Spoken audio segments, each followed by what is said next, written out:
There's my bean trellis. And we do have some black salsify coming up here. I got a whole block of it here. Got to do some weeding too, but I'm gonna wait a little bit. I'm gonna wait a little larger.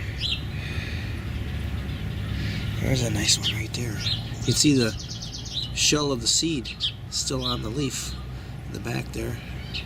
That's a nice representation right there. White salsify coming up. Looks like little grasses. See that? See that? Yeah, I tried that for the first time last year.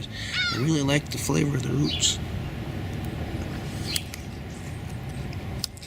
We got some 28-day radishes in here too.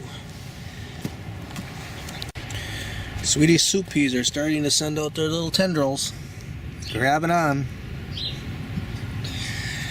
They grow pretty tall. We got 6 feet to this roof right here, and then I've got another trellis up above, another 2 feet, so we can let them go 8 feet if they want. Just look at this hay after 5.5 inches of rain. Fully loaded with water.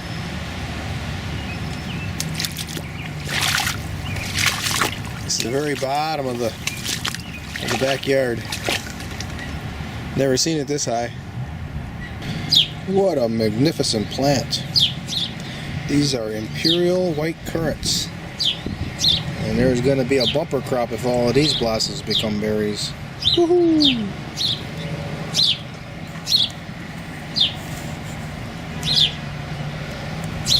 Quince.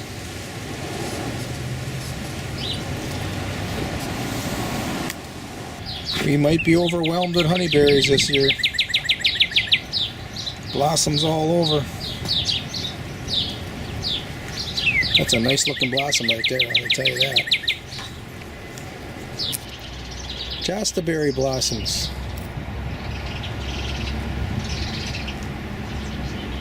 That is a May apple. And look, it's gonna flower. This is a nutty pine. It grows pine nuts that you can eat. He's making a really nice growth this year. Yeah.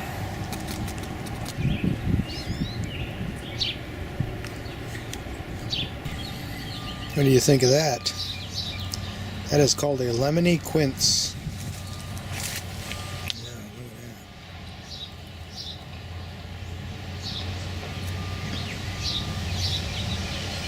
Showy. Awesome. Ooh, look at that.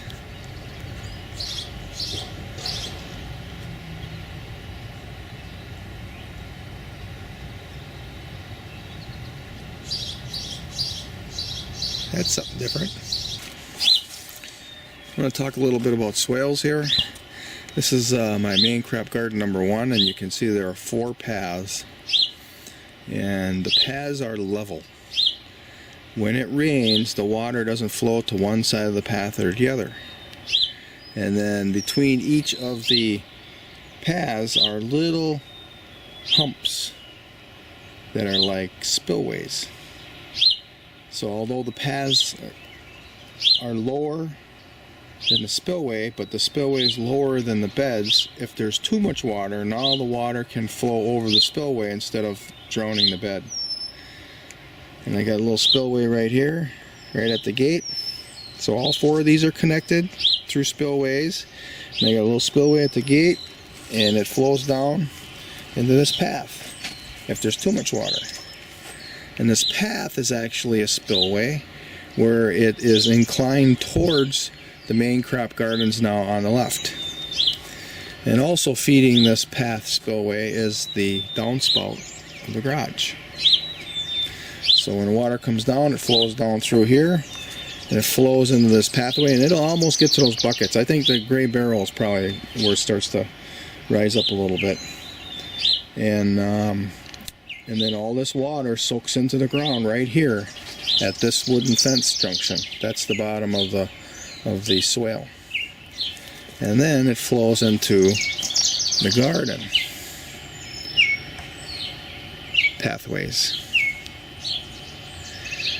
Now you can see the even though it hasn't rained now, and it's been very dry the last 3 or 4 days and lots of sun. I mean, there isn't even a cloud in the sky right now. I think it's because there's a lot less jet travel. But you can look at this. There's water to the surface through capillary action. And now I have the garden mulched to reduce evaporation. I don't think I have to water at all for the next month if there's no rain. Maybe 2, maybe even longer. But I'm going to water anyway because I have the ferment fertilizer with the water. It looks pretty good. Look at those elephant garlic, man. They are just loving their spot. I've got radishes inside of there, and I noticed there isn't that much flea beetle damage. But these radishes that I have planted in with the, there they are, with the potato onions, they have lots of holes in them from flea beetles. So it's time to get out my banana water and harvest me some flea beetles.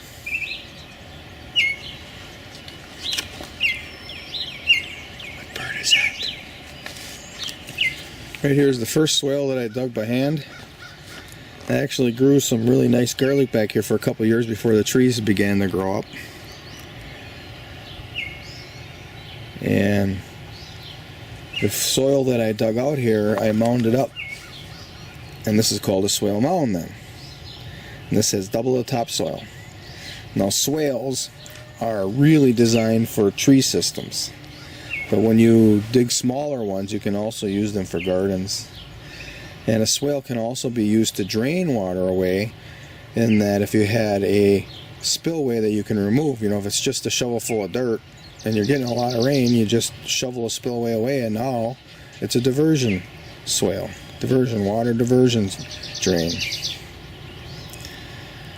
So this one is only filled up with water maybe, I don't know, 3 times at the most, which this year was one of them.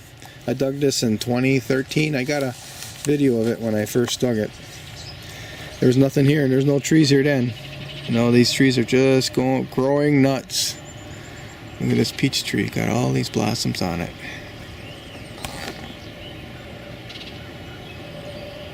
I got quite a few peach trees that are blossoming this year. 8 of them, I guess. We'll see what happens.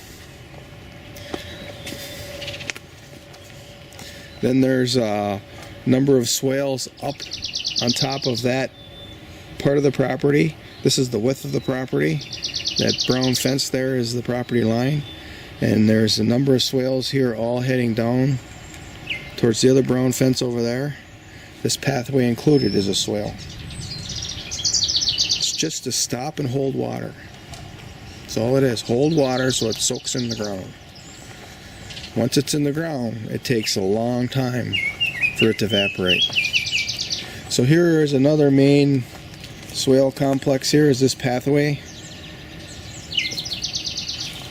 All the way from almost from one end of the property to the other on the west side. And all of the water, this actually has a slope, not just from left to right, but also from front being the house to the back. So it's kind of an angled slope here. And all this water that flows down into this swale here is actually rich in nutrients from all of this growth that I have happening right now. So we're going to capture and hold not only water, but the nutrients. And we're about 2/3 in my property. I got 2 more thirds going backwards, and then as we go down to the very bottom, the bottom of it is the wettest. And I'll put a clip onto this video to show you how wet it got with this 5.5 inches of rain. We got lots of green. We're just starting. So we got a good 4 or 5 months now of nice green conditions. This Japanese plum tree here that's got all the blossoms on it, oh my god, does it smell good. Wish you could smell that. I don't even know what it is. I bought a whole bunch of them, planted them, and most of them died, so I lost track.